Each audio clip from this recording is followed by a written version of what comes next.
All right, now to this, back to school time, not just for the little kids, but the big ones as well. Some college freshmen will be getting their first taste of managing their own money.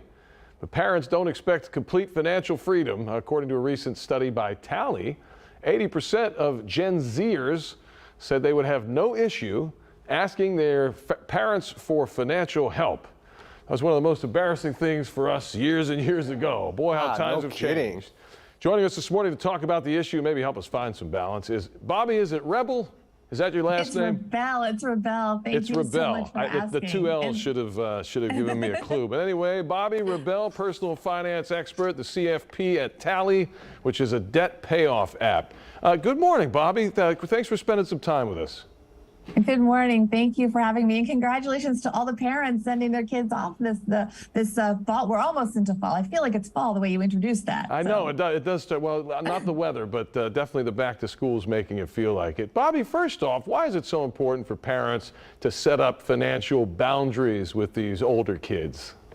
Oh my goodness. Well, first of all, that stat that you said in the introduction, 80% ready to ask for money. It's such a cultural change, but you know what? Parents are also very open to the whole supporting their kids as they get older and older. That same survey found 79% of parents are willing to help their adult children financially. So something's got to be looked at here in terms of boundaries, because it's important for us as parents, first of all, to teach our children some financial independence. And if now's not the time, when? I mean, they are heading off to college, so it's important to have them understand what things cost in life, because that's so much about what college is about. And we also, as parents, have to look at ourselves. We want to protect our financial future, put up those boundaries so we don't start giving away our retirement money. We don't want to be dependent on our children. We also don't want to be, you know that term, helicopter parent? Oh, and now we don't want to be concierge parents, which is when our children kind of know they can reach out to us at any time. Thanks to technology, a lot of us didn't have the texting and cell phones and communication that we have now. When we went to college, they can reach us at any time, and we can be available to solve a lot of their problems with money much more easily than in the past, because we can just send it over so instantly with so many different apps. So things have changed, and we have to kind of step up our game. Yeah, so how do we approach this topic? I mean, what exactly do we need to be talking about here? Is it debt? Is it saving? Is it budgeting? All the things, Owen. And what's really nice now is because we're dealing with older children, we don't have to be abstract. We can be very much in the real world. So if you want to talk about budgeting, well, they have to set up a budget anyway. So I really encourage parents not to tell their kids what the budget is, have their kids come to them and make a budget and justify why they need this amount of money from their parents, or maybe how they're going to cover the amount their parents won't cover. Are they going to get a job? Don't tell them to get a job. Ask them how they will cover the amount that you won't cover. Make it very appropriate to real life. Go through with them, let's say, the dining options for their dorm, or maybe there's some extras they can include.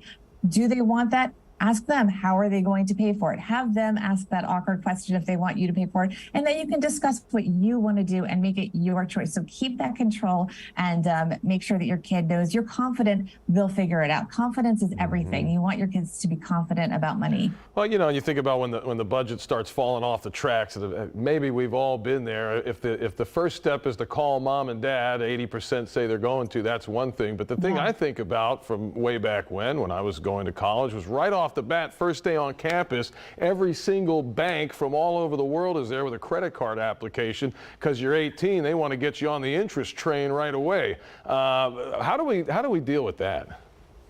The important thing is the end of your question there. We do have to deal with it. And the most important thing is to educate your children about how credit cards work. A lot of us are tempted to just say, don't use credit cards, because then our kids will never have credit card debt, right?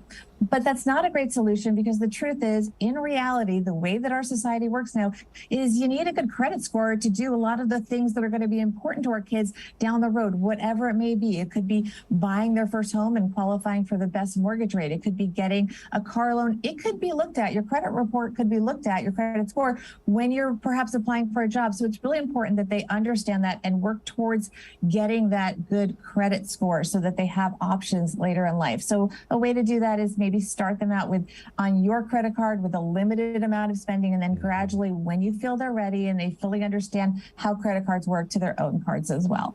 Yeah, I mean, on the flip side, I was just telling my 13-year-old son this summer about compound interest, and it like blew his mind completely. So I thought, well, that's good. The light bulb went off. So good. Right? Bobbi, Oh you've written about careless debt. Tell us about that, and obviously some forms of debt, maybe a mortgage that might be necessary.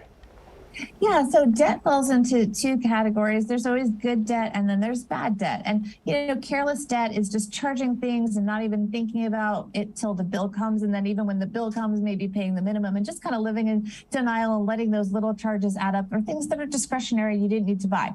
But their debt can be used for very good things, like a college education, like helping you to buy your first home. So there are important things. Even maybe if you're going to start a business and you do it responsibly and know how you're borrowing money, know the terms and when it's going to be paid back, debt can be a very useful tool. So it's important to understand the differences. And I know Tally was founded, right, to try to help people get out of debt a little quicker. How does that program work? Yeah, thank you so much for asking. And that is so important because I like to live in reality and take the shame out of the fact that many of us do have credit card debt. And it's important to understand how to pay it off effectively. Tally will actually look at your data and figure out the most efficient way for you to pay down your debt. If you qualify, they could even get you into a loan a line of credit, I should say, that can help you pay down your debt in the most efficient way possible. What's important here is you can pay down that debt as much as twice as fast if you get that personal line of credit. But you also, and this is so important, you also might choose to beef up your emergency fund with the money that you're saving. So it doesn't have to be all or nothing. And I want people to understand that you always want to have an emergency fund, especially because we have an economy that we're a little bit worried about these days. So make sure everyone has their emergency fund, but also uses apps like Tally to pay down your debt in the most efficient way and be responsible with that debt. Bobbi Rebell, personal finance expert and CFP at Tally, popular debt payoff app, also author of Launching Financial Grownups. Bobbi, thank you so much. Really appreciate your time today. Thank you so much for having me, Owen.